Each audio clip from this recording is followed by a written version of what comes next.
Hey, welcome to the Social 333 podcast. I'm your host, Chris Bentley. Today, my guest is Ward Kampf. I got it backwards. I even had her first time. Ward, thanks for being on the show. Thank you for having me, Chris. Tell the audience a little bit about yourself and what you got going on. Yeah, I'm Ward Kampf. I'm president of Northwood Retail. We have centers from, the West Coast, from San Mateo down to San Diego, through Denver, Dallas, Austin. We're in the Carolinas, Nashville, with street retail in Soho. And I'm president of Northwood Retail and oversee kind of how it all works. So, excited to be here. Thank you. What got you into getting into like shopping centers and stuff like that? I got into it, at a young age, right out of school. Some friends of mine work for a mall developer, and it's kind of my background. And so they worked there, and, I had an interest in being in real estate, but it was more toward the retail side. And, it was late 80s and went down to, Houston was the first place I went. And that was a tough market in that time. Wow. And, if you can cut your teeth there, you can cut it anywhere. So Why was it so tough? well, you just think about Houston, late 80s, it was, in Texas, just, it was a challenge. So, you cut your teeth. That's how you kind of, really make your mark, is cutting your teeth in tough markets. So One of the things that was really interesting that you bought 90 first to market brands to your portfolio. So like companies like Dry Bar, Kinder Scott. Like how did you? And then we were kind of talking off air about it. Yeah. Like how do you kind of spot that stuff? Yeah, so Kinder Scott had 2 stores open.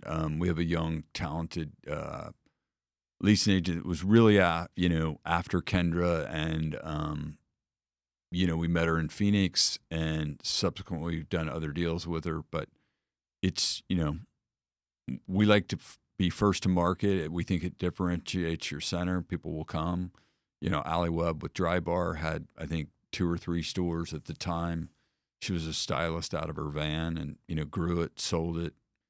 She still has products in Ulta, has other concepts now. And so I just think, people want newness.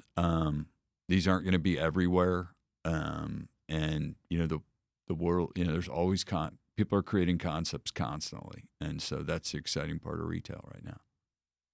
I saw that you had some mistakes here and there, and Lord knows I made tons of mistakes, especially in business. But talk to me about some of these mistakes, because I saw real estate. I do commercial real estate as well, and like I can only imagine, you getting into a shopping center.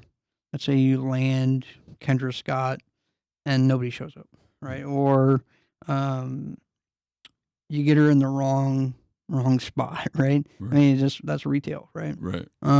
Talk to me about some of these mistakes that you made that maybe looking back, if you had just not made that mistake or like not done it or maybe did something different, it would have changed you quicker or made you better. I think we always say try to, your growth's going to come from mistakes, but we always try to think about not making it fatal, or, we don't put tenants in our shopping centers, to have accidents. That's, if it happens, usually it's on them. There's a reason why they wouldn't perform well. But for the majority of the time, I've had a lot of success. But I do think there's going to be, poorly run businesses. I think what we try to look for when we're, sourcing these, or you're talking about the Allie Webbs or the Kinder Scotts, leadership, innovation, pioneering, they have it. And you've done it enough. It's almost, like the outlier where you put the 10,000, you can spot it real quickly. And, do they run a good management team? Are they innovative?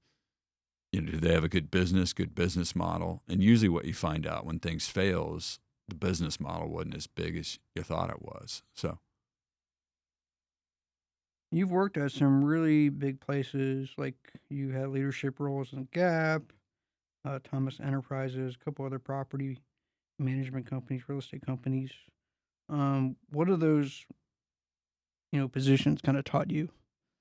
Yeah, I think one of the interesting ones obviously was being inside the Gap, working with Don Fisher, who founded the Gap. And, I had a consultant from Bain, and we were trying to figure it's the late 90s. We knew the mall world was changing. We knew Amazon was kind of out there. Everybody took it for, said Amazon will fail. And 99, early 2000, they did kind of fail. But we also realized, open air and convenience was going to be a big issue. And so we did a lot of study on that. And, Don did two of the first outdoor centers, one in Pennsylvania. And, we just knew convenience. It kept coming back to three themes: convenience, convenience, and convenience. It wasn't even, you got to have great real estate. So that was one lesson. And then I think when I worked for Stan, it was just, how to win, how to pick great real estate, and most importantly, scale and volume. Just like nothing you've ever seen. The scale and the volume, that's how you really grow a business and make money. So The whole shopping center thing has, I have some clients and stuff like that, and it's been interesting the last couple years, yeah, to say the least. Um, I know for malls, I mean, some malls are just dead. yeah, And they're offering like champagne while you walk around, like, yeah. they'll walk your dog while you walk around. Like they do anything they can just to get you to walk around. And then what I found, and I'm sure a lot of other people find the same thing, especially this time of year, is that you'll go to a mall and you'll try on jeans or whatever it is. And at least this is for me. I'll go try on some jeans and I'll be like, okay, well, these jeans are $30. And then I'll nicely I'll be like, this is the one I want. Take a picture of it on my phone, fold it back together, and put it in this on the stack. And then I'll go home and order the same thing and get like 15% off. Um, is it? Have you seen outside of like the Kendra Scott? Because I have one by me and the dry bar. But from outside of that, like, how are you seeing a lot of uh, companies just not doing as well as they anticipated? Well, I think the companies that aren't doing well have been around for a while. And, there's always cycles in retail. I mean, you think about department stores, Montgomery Ward, Sears, Penny's, there's always Right. this flux, right? And in specialty retail, which is really our nook in food as well, if you're not capitalized well, that's a problem. If you don't have technology and weren't part of this, what we call direct to consumer, DTC tenants, that's really, making a wavelength. You've got to be able to use the technology. So you're in the physical store. They're going to make a sale to you because you did take a picture. Maybe you took 15% off and there's some shipping costs. They'd prefer you to buy it in the store. That's, just a point of sale. But you did buy it and you still may get the wrong size and have to go back. Right. And, if you go back, you'll spend more. So I think I think technology is going to play a big role and has played a big role in the success of retail. And if you don't have technology as part of, the retailer's business model, even the luxury guys, Chanel's talking about going direct to consumer, which has always been kind of taboo in Mhm. luxury. The luxury guys are getting into that business. They want to talk to you, not, interface in a department store with, somebody in between it. They want their brand to be represented. So, I've seen a lot where they'll have a celebrity, and the celebrity will come in like yeah, um, who did we have last time? I think it was J Lo, Jennifer Lopez. yeah, She came in and she was promoting some new shoe or something like that, and they had the whole um, store closed. It was just a VIP event. They only sent the invites out for the VIPs. Champagne, food, whatever, band, DJ, not band, DJ. And I think they made good money off of it, but they had to spend a lot to get people to actually come in the store, which I thought was a really interesting concept and it was luxury, obviously. I thought it was a really interesting concept that there's so many people that are on like this VIP list that want to be in that situation. You know what I mean? That spend that kind of money. They want to be treated like that. They want to have this special event. They want to meet Jennifer Lopez in person, touch her, feel her, speak to her. So I thought that was like a really cool idea. Yeah, I think a lot of people do. They want you in store.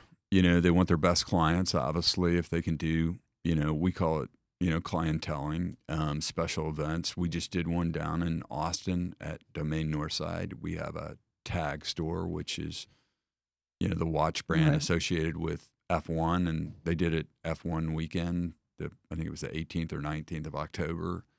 Max Verstappen, was the driver that won and, kind of F1 god, was in the store. One of the days people were going crazy, but I think that just, it was on brand. They're the sponsor. LVMH is, Tag's a brand they have. Doing it around F1 and having him come in, like that gets people excited to shop.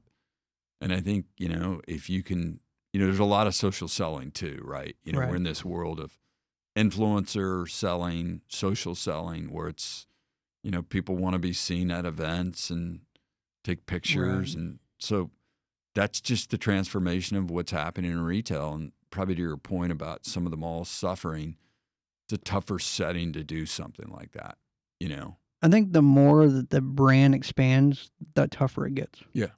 So like if you're a brand that I don't know just sells, which is that H&M that does like just Yeah. younger people, right? Or Urban Outfitters just does younger people, and then all of a sudden they start bringing in like suits Yeah. for executives, right? It's like totally like on the other side of it's gonna kill the business. Right. And I think a lot of people like kind of like the idea of McDonald's where they're like, okay, well, we're going to sell you this, high calorie burger, but at the same time, we'll feed you this salad. And it's just, it doesn't make any sense. And that's kind of what I've seen with a lot of retailers where they go, okay, well, we're not getting enough traffic here to get our product sold. Instead of like trying to figure out a better way of marketing, what we're going to do is bring in different products that doesn't fit our niche and then totally blow the whole thing up. Have you seen a lot of that as well? Well, I think people, uh, they try to get creative, and add things. The McDonald's thing with the salad. They're bringing the Happy Meal back. They've tried a lot of different things, right? To get, you think about the longevity or the shelf life of a concept. I mean, you had Wendy's down their back for years, right? Going right across the street. You have Shake Shack. I mean, you got a lot of burger places, Right. independent burgers. So, I think the people that, you know, they were a pioneer and really got the burger thing going. And then the Happy Meals, I think they're innovative and you've got to stay that way. I think all these guys go and, again, they make mistakes. They learn from them. You just don't want it to be fatal. And Mhm. so, you've seen that happen in the alcohol business where Yeah. people do, crazy campaigns and it hurts the brand and it hurts the distributor, it hurts the bars. I think we're learning that, it's there. People are trying to do things, right, wrong, or indifferent, to have that wow factor, and pull people toward the brand. So it makes it interesting. You're in a lot of different markets. You're in Yeah. Texas, California, Colorado, Tennessee, Carolinas. Um, how and you told me you fly like 300 times, 300 days out of the month or out of the year, which is wild. Like what? How did you get familiar with each one of those markets? Because it's tough. Yeah. Because Carolinas is nothing like Texas. Right. Like, how did you end up? Did you spend a lot of time out there? Did you get to kind of get Yeah, we have boots on the assets over there. ground? Yeah, you Okay. gotta spend the time there. You gotta understand, who you're, and uh, we don't think everything's a commodity. We don't every center. We don't put the same tenants in. We have different assets, large mixed use assets like Fifth and Broadway in Nashville. But going back to the Carolinas, we're in South Carolina down in Kiowa, which is very high end, and then in Charlotte, North Carolina, we have a really nice asset called the Bowl that we just opened. We're doing the first Wegmans grocery store Nice. in Charlotte. So it's really kind of, meeting the community and customers' demands in these markets and understanding kind of where the gaps are in shopping and creating something special and unique.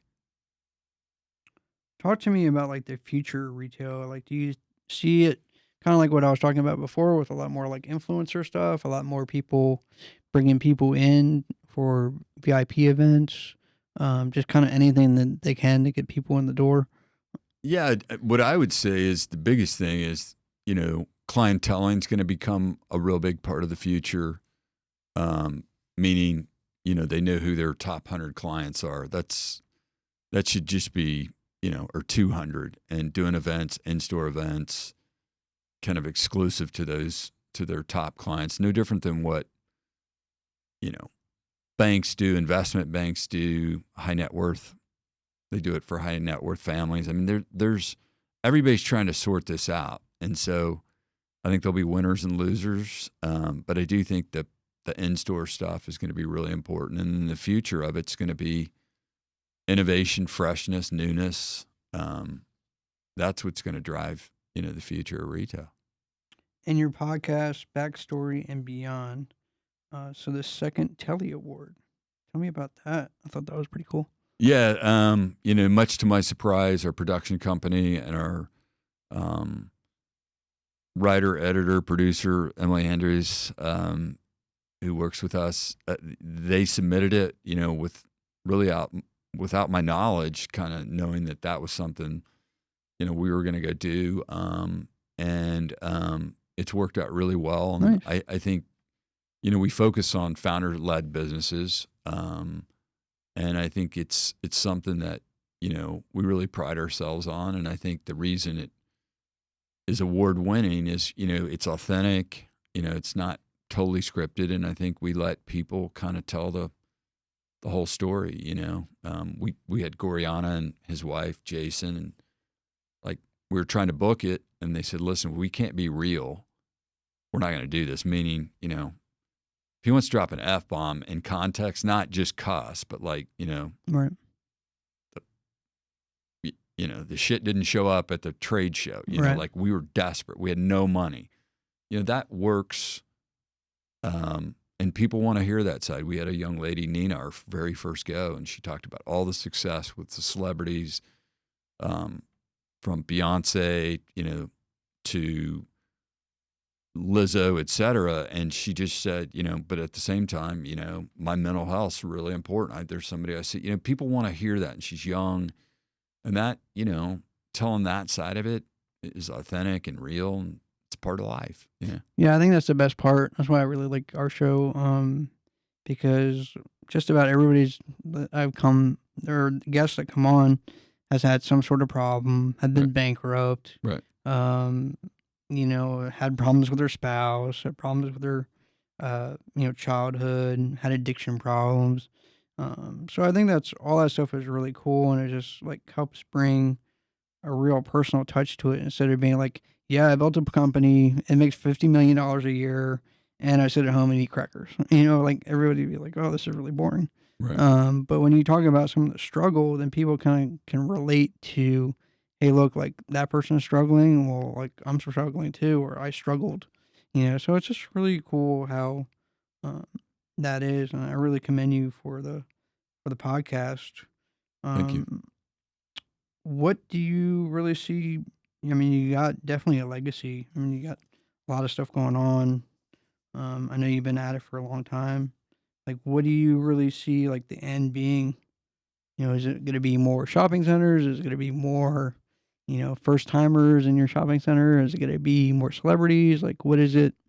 I think the biggest thing, I really enjoy, meeting the founders of these businesses. But there's a whole wave of younger people that work with us now, and watching them grow into leadership roles, watching them expand their horizons and go on and do other things. Like I think that's just, that's kind of the future. I'm not saying, for the last 12 years I spent building this thing. Now I'm watching it, watching people have kids. We were just voted one of the top places to work as a parent Wow, in the country. And so, you know, that's a neat side. My kids are grown. Have kind of done that, but yeah, watching them grow, and they become the future of Northwood Retail. I mean, I'm mentoring that aspect of it. So a lot of my time is spent mentoring, helping, solving problems, et cetera, versus Nice. just, In the weeds. yeah. Nice. If you can go back and fix one thing, what would you do? In business side, not personal side. Oh, on the business side, my, my goal was always to be an agent. I always thought and the day I took a job in real estate, I did get a call from IMG. It was Chris Everett's brother, John, who ran tennis. And, you always kind of look back and wonder, there were kind of three forks that weekend. That call, I got a job and I was going home to get skis to go to Aspen. So I always kind of look at going to Aspen or being an agent, I'll never know. So there was kind of three decisions I had to make. But most importantly, I had to get a job. My parents were very. I bet. Ward, if somebody was interested in picking your brain some more, learning more about your podcast, where would they go? Just northwoodretail.com, Backstory and Beyond on the gram. Ward, appreciate you coming on the show. Thank you. Awesome. Thanks for having me, Chris. Yeah, no problem. Thank you. All right.